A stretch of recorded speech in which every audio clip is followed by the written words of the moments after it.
জয় প্রচন্ড রকমের একটা শক খেল।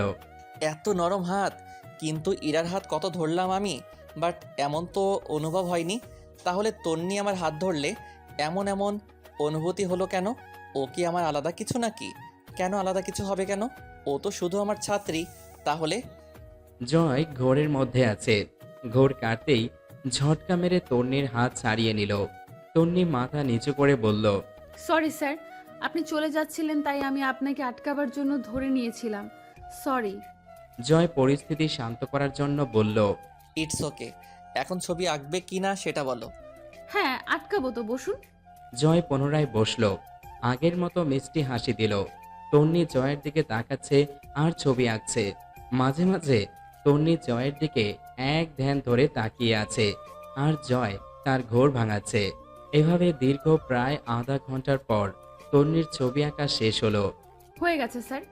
জয় নিঃশ্বাস নিল। বাবা, এতক্ষণ ধরে তো রোবট হয়ে গিয়েছিলাম।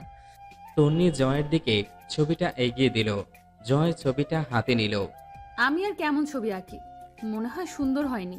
কি সুন্দর ছবি আঁকে মেয়েটা, খুব ভালো হয়েছে। একেবারে আমার কপি, রাইট? হুম, আমি জানি পচা হয়েছে। না না, ভালো হয়েছে। আপনি মনে হয় ছবিটা ভালো করে দেখেননি। না না, দেখছি তো। কিছু একটা দেখতে মিস করেছেন। না না, আমি খুব ভালো করেই দেখেছি। আবার দেখুন, বিশেষ করে নিচটা। জয় ছবিটা দেখছে, একেবারে তার কপিরাইট। জয় ছবিটা আবার দেখছে। নিচটা ভালো করে দেখতেই থমকে গেল, যেখানে লেখা আর্ট ফাতেমা রহমান তন্নি। আরও একটা জিনিস লেখা আছে, ছোট্ট ছোট্ট গুটি গুটি অক্ষরে লেখা, I love you math sir. Joy বিস্ময় চোখে তাকাচ্ছে ছবিটার দিকে। তার মানে তন্নি আমাকে ভালোবাসে? না না, এটা হতে পারে না। পাগল হয়ে গেছে নাকি মেয়েটা? ওর গুরু হই আমি। আমি মেয়েটাকে কিছুই বলতে পারছি না কেন? কিছু দেখলেন? জয় ভাবল, যদি আমি অবাক হয়ে তন্নির দিকে তাকাই, তাহলে ও বুঝে নিবে যে আমি লেখাটা দেখেছি। তাই এমন ভাব করতে হবে যেন আমি লেখাটা দেখিনি। তন্নি আবারও বলে উঠল। কি হলো স্যার? জয় তন্নির দিকে হতাশাগ্রস্ত দৃষ্টিতে তাকালো। কিছুই তো পেলাম না। ও, সত্যি বলছেন? এখানে মিথ্যা বলার কি আছে? ও। Thank you. আচ্ছা, এখন ক্লাসে যাও। তন্নি মন খারাপ করে বলল। জি জয় চলে যাচ্ছিল, তন্নি পেছন থেকে জয়কে ডাক দিল। স্যার। জয় পেছন দিকে তাকালো।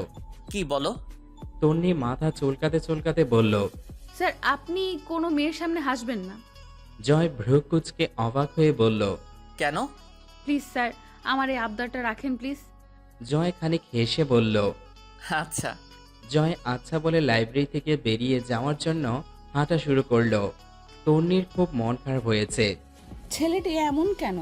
সব কিছু তো দেখি দেখে শুনে, কিন্তু আমার বিশেষ কথাগুলো শুনে না, আবার দেখেও না। নাকি শুনে না শোনার ভান করে, বুঝেও না বোঝার ভান করে। আমাকে বলতেই হবে, আমি জয় স্যারকে আমার মনের কথাটা বলবো। বলতেই হবে, না হয় আমি আমার ম্যাথ স্যারকে হারিয়ে ফেলবো। অলরেডি তো হারিয়ে ফেলেছি। তন্নি ভাবতে ভাবতে লাইব্রেরি থেকে বের হচ্ছিল, তখনই কারোর সাথে ধাক্কা খেলো। খেয়াল করে দেখলো আশিক। কিরে, তুই এখানে কি করছিস? লাইব্রেরিতে মানুষ কেন আসে জানিস না? আরে রাগিস কেন? একটু আগে দেখলাম জয় লাইব্রেরি থেকে বেরিয়ে গেল। তো কি হয়েছে? উনি আমাকে ওনার ছবি এঁকে দিতে বলেছিলেন, তাই ওনার ছবি এঁকে দিয়েছি। দেখ, তুই ওই ছেলেটার সাথে মিশিস না। তন্নি রেগে বলল। মিশবো না মানে? আর তুই জয় স্যারকে এরকম ভাবে সম্বোধন করছিস কেন?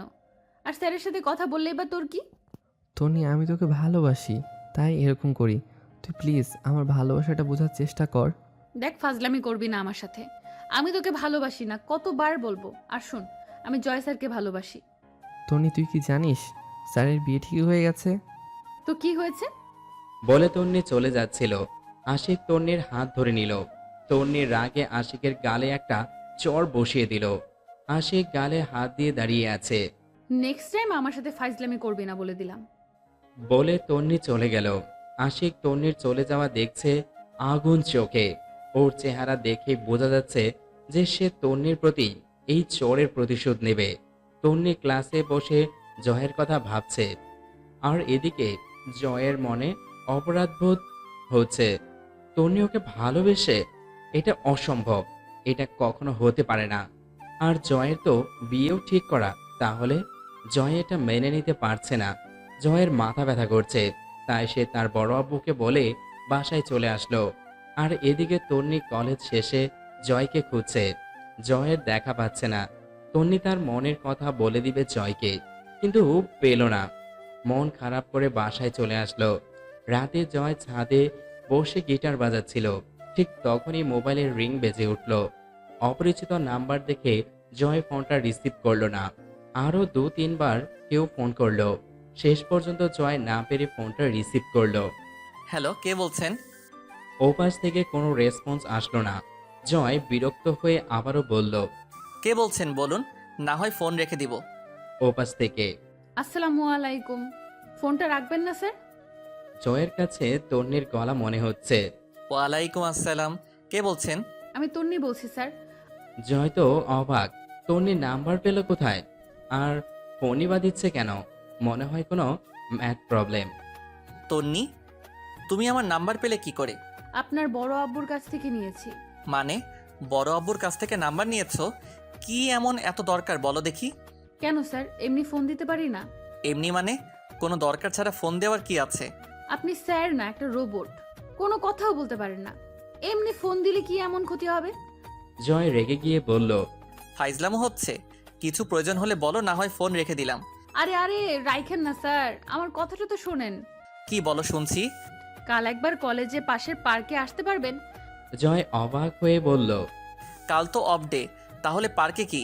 যেদিন কলেজ খুলবে সেদিন বলিও কি প্রয়োজন তোমার। না না স্যার, কালই প্রয়োজন। আসবেন প্লিজ, প্লিজ আসবেন কিন্তু। আরে তুমি কলেজে আসলে বলিও। জয়কে আর কিছু বলতে না দিয়ে তন্নি বলে উঠল, প্লিজ স্যার আসবেন, কালই প্রয়োজন। প্লিজ প্লিজ, আমার লক্ষ্মী স্যার। জয়ের মুখ হাঁ হয়ে গেল। লক্ষ্মী স্যার মানে? না কিছু না, প্লিজ আসবেন স্যার। জয় তন্নির এত আকুতিতে আর না করতে পারল না। আচ্ছা, কয়টায় আসতে হবে? তন্নি তো খুশিতে আত্মহারা হয়ে লাফ দিয়ে উঠল। সত্যিই আসবেন স্যার? তাহলে 10টায় আসবেন। Thank you sir. জয় তো শেষ। এই মেয়েটা করে কি? আরে আরে, করোটা কি? তন্নি ফোন রেখে দিল। জয় ভাবছে, পাগলি মেয়ে একটা। জয় তন্নিকে নিয়ে ভাবতে শুরু করে দিয়েছে। অবশ্য জয়ও তন্নিকে ভালোবেসে, তবে সেটা মনে মনে, বাইরে প্রকাশ করা সম্ভব না সেটা। এদিকে তন্নি মোবাইলটা রেখে ঠাস করে বিছানায় শুয়ে পড়ল। বিছানায় গড়াগড়ি খেতে লাগলো। তন্নির খুব খুশি লাগছে। কাল সে জয় স্যারকে বলে দিবে যে সে তাকে ভালোবাসে। বালিশে মুখ গুজে হাসতে লাগলো। খুব খুশি লাগছে তার। তন্নি বিছানা থেকে উঠে রুম থেকে বের হয়ে দৌড় দিল তার আম্মুর রুমে। আর আম্মুকে দেখলো বিছানায় বসে আছেন।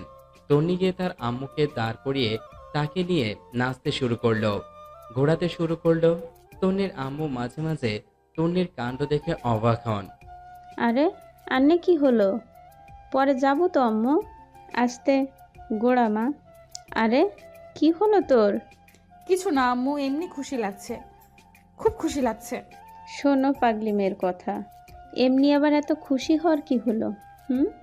এমনি খুশি লাগছে, এমনি ব্যাস। কথা বলছো কেন? আশাকে নাচতে দাও। উফ, ছাড় তো, পরে যাবো তো। তন্নি তার আম্মুকে ছেড়ে দৌড়ে তার রুমে চলে গেল। পাগলি মেয়েরটা দিন দিন বাচ্চা হচ্ছে।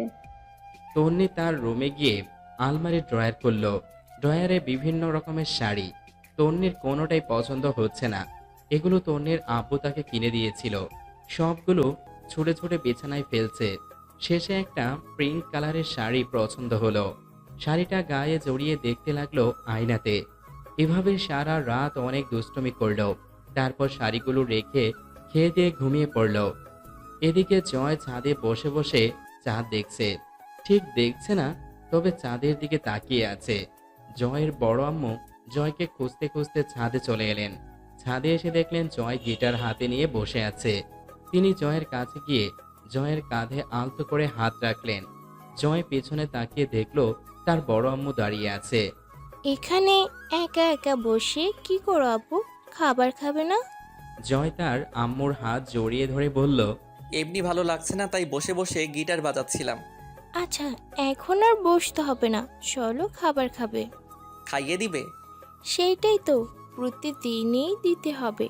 বড় ছেলে নিজের হাতে খেতে পারে না। খাবোই তো, তুমি থাকতে আমি হাত দিয়ে খাবো কেন? আচ্ছা চলো খাবে।